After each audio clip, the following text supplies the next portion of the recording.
Happy weekend to you all. Hope you're gonna have a great weekend. In today's video, we are going to be discussing Disney stock. We're going to be discussing the NBA playoffs that went down last night, and we're also going to be talking about a girl that requested to have her passport not be revoked after doing some crazy shit that we'll get into later on in this video. But let's jump right into the video and let's get right into Disney stock right now. So in regards to Disney stock, I believe right now, after my analysis, that it is at a very discounted price. It's under $100. It's at 99.03. It closed out on the market on Friday.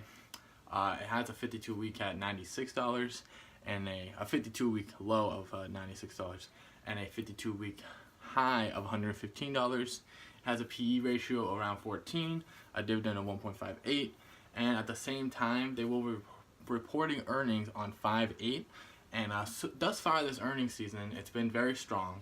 And just this upcoming week, the market's actually reacted to these strong earnings. And it was a very strong week for the market. The market was green. And the week before, there was really good earnings too, but the market reacted the other way and it was red. But the market's finally recognizing that 90% of companies right now are hitting numbers and are reporting excellent earnings. And one, it has to do with the new tax code that was written that is changing the corporate tax from 35 to 21, which is helping increase profits for companies. And it's just a good economy right now too. People out there spending. There are jobs available. I mean, it's just a good economy right now. So businesses do better when there's a good economy. And Disney, just getting into Disney, I mean, if you're talking about one of the strongest brands out there, everyone understands Disney. Not everyone, but most people love Disney movies. I mean, personally, myself, Moana was one of the best movies I've ever seen. And a lot of people really like it. I mean, they're in the movie business. They have the vacation packages. They're out in LA and Orlando. And another thing with Disney, too, is they might be... there's a lot of speculation out there where they're going to be coming after Netflix, because Netflix really, has, a grip on streaming TV shows, and it's really kind of hurting Disney. So people think that coming up next year, maybe year and a half, they're going to be coming out with their own TV service channel that is kind of similar to Netflix, but it's going to be competitively against Netflix, kind of take some viewers away from there. Probably have some Disney exclusive TV shows and all that. So hopefully, if that becomes successful, then Disney in the future looks even more brighter. So if you get into Disney now at $99, and then even at the earnings on 5/8, I think the stock's gonna jump up probably to in the 105 to 108 range. So you can even profit a week, not a week from now, because 5/8 doesn't come for 2 weeks, but for in 2 weeks you could profit off Disney, and that would be a great buy to get into next week. So next week would be a great buying opportunity to get to Disney. But even just holding on to that stock, and there's nothing wrong with holding on to Disney stock. It's one of the safest stocks out there. If you were to pick 5 of the safest companies to buy and just hold on to the stock, and it's almost guaranteed money. I mean, Disney is definitely one of the 5. So I mean, even if they go into this TV channel business, and they just compete with Netflix, and they actually kind of not beat Netflix because of how great Netflix numbers are and subscriber numbers are and all that, but if they even just hurt them just a little when whatever they come out with, I mean, that stock can just jump up even higher. I definitely see Disney beating its 52-week high, especially in the strong economy, especially when one of the greatest brands out there. They're just a profit machine, very profitable. So I just see that stock going up as long as the economy, of course, continues to go up and it's continued to be strong. Then I would say anything under 100, and even if you got in at 105, I still think that's a very undervalued stock right now.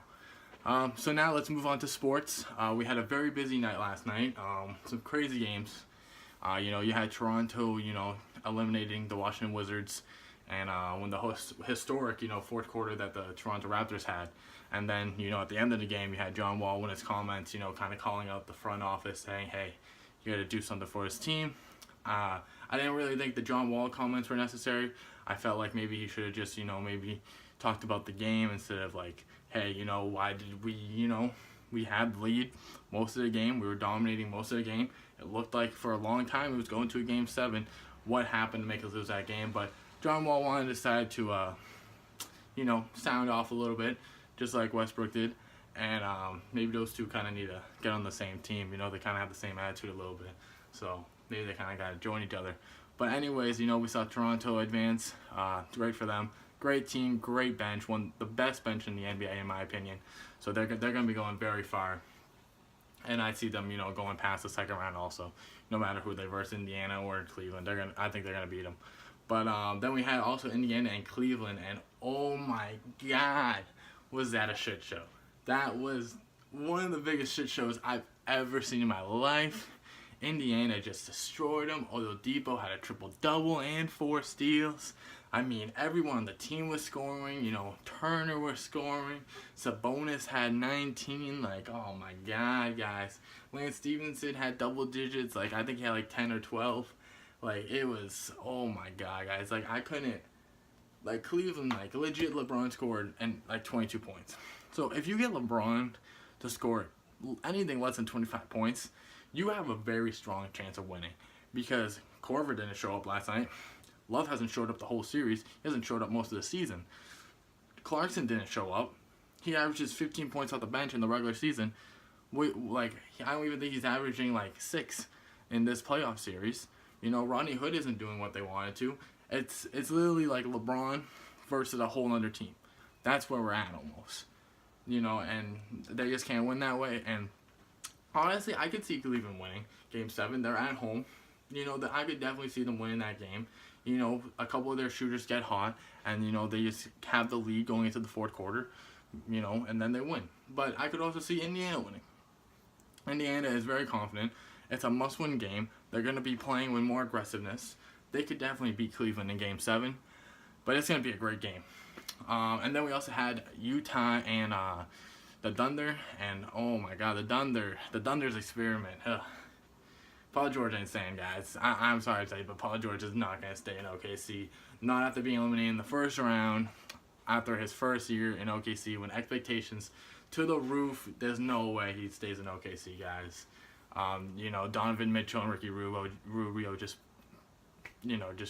destroyed them, just completely annihilated them the whole series, and it's going to be very interesting to see if Utah can actually continue that and move on past the second round. It's going to be interesting to see that, but good series for Utah.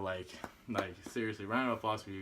You guys killed it against a team that had very high expectations, but only 2 legitimate players that are playing very well and have actual talent. But tonight we got the Celtics and Bucks Game 7. Celtics should take that one. Pelicans and Golden State series should be very interesting. I think the Pelicans can take that one. I think they can. A lot of people might think otherwise, but I don't know. I think Pelicans will at least make it tough. Golden State obviously has experience. They can obviously dominate. So Golden State could definitely run away with the series too. We have bias think. The way Game 1 goes really determine who has the momentum, who really runs away with the series. But let's get into the stupid shit topic today. Today's stupid shit topic is about a girl in what was it, Carson County, Georgia. So what happened is it was I don't know if it was senior skip day or national skip day. Where she went to school in Georgia, and basically she was with her friend, and she was driving 106 miles an hour in a 65 in a Mini Cooper. So let's just start off there. She was in a Mini Cooper going 106 miles an hour. Not the best idea, right? And you're 17 years old, you're with your best friend, and she crashes, and her best friend dies. So she was in court, I think 2 days ago or yesterday, and in court she had her attorney ask the judge if they could not revoke her passport because she has a international cruise to go to next month. That's some fucking stupid shit. That's some stupid shit, guys. You have the nerve after committing homicide to ask the judge if you can go on this international cruise? Come on, that's some stupid shit. What are you doing? The other girl's family was there, and they were just horrified that was even asked. And the good news is the judge said no. The judge was like, no, I'm taking your passport. You're not going on the cruise. And the judge also said, don't be driving and don't be going on Snapchat. But that's ridiculous, guys. Like, the fact that you have your attorney ask that, you know, and the fact that the attorney was just like, oh, yeah, no, well, I mean, I don't think any harm was done. I just want to ask because she did have this pre-planned. Like, oh my god, that's some real stupid shit, guys. Like, oh my god. Can't even get over this one. But that's today's video. Hope you all enjoyed. And I hope you guys have the best day of your life. Thank you.